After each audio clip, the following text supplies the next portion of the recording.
Kidlat News Updates.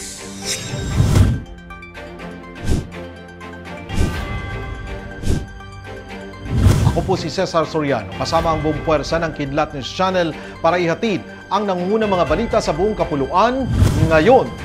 Sa ikalawang pagkakataon, muling tinangka ng China Coast Guard na harangin ng barko ng Pilipinas na nasa gitna ng resupply mission sa Ayungin Shoal ngayong araw, November 10. Sa ulat ng National Task Force West Philippine Sea, pasado alas 7 kaninang umaga nang maganap ang panghaharas ng mga barko ng China sa supply vessel ng Pilipinas na ML Kalayaan habang papunta sa BRP Sierra Madre. Bukod sa delikado at mabilis na maneuvers o pagmamaniobra ng mga barko ng China, gumamit din ng mga ito ng water cannon at rigid-hulled inflatable boats upang pigilan ng barko ng Pilipinas. Sa kabila nito, naging matagumpay pa din ang resupply mission ng barko ng bansa sa BRP Sierra Madre. Kaugnay nito, maghain muli ng panibagong diplomatic protest ang Department of Foreign Affairs sa China dahil sa panibago nitong panghaharas.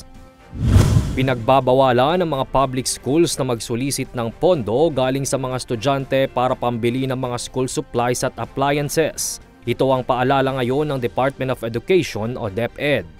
Nagpaalala ang naturang ahensya matapos magpahayag ang ilang senador na mayroong di umano'y nangyayaring kontribusyon na nanggagaling sa mga Parents and Teachers Association o PTAs. Saad ni DepEd spokesperson Michael Wesley Powa, nagpakita si Senator Raffy Tulfo ng listahan ng mga magulang na nagrereklamo patungkol sa PTA fee collection.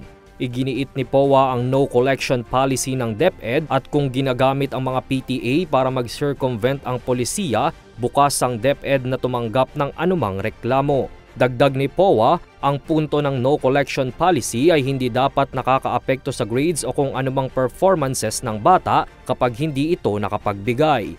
Maglalabas ang DepEd ng department order para ma-reiterate ang naturang polisiya.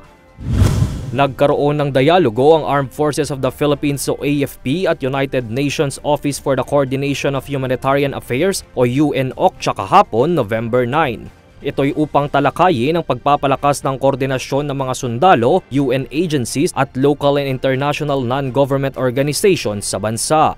Ang nasabing pagpupulong ay pinangunahan ni Deputy Chief of Staff for Civil Military Operations Brigadier General Arvin Lagamon at OCHA Philippines Head Manja Vidic. Tinalakay sa nasabing pagpupulong ang flagship initiatives ng UN-OCHA na makakatulong sa mga komunidad sa bansa. Binigyang diin nito ang kahalagahan ng pagpupulong upang matugunan ang sanhi ng hidwaan sa mga lugar na apektado ng insurhensiya. Siniguro pa niya na ipagpapatuloy ng AFP ang nasimulang mga proyekto para sa kapakanan at proteksyon ng mga Pilipino. Para sa Kidlat News Updates, ito si Jai Reyes, nag-uulat. Atin niyo pong natunghayan ang mga headlines sa mga nakalipas na oras. Manatiling nakatutok para sa mga susunod na updates at breaking news. Ako po si Cesar Soriano, kasama niyo sa bawat pagputok ng balita.